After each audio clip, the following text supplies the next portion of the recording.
So dito sa Cebu ay ginamit ng 6 na araw may total bilang na 40 meters. Ito ang printer head at ito na po yung capping. Head clean.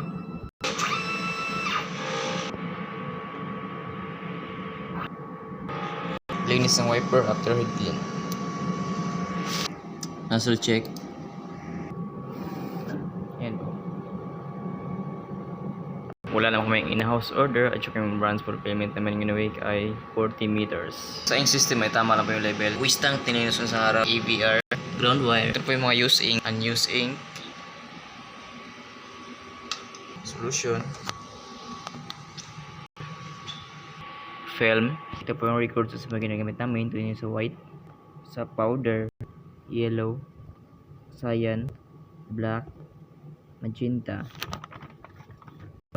solution. Ito po sa daily workload namin. Yan po. Sa daily checklist. Yan. Updated po yan. Ito na po. Maraming salamat.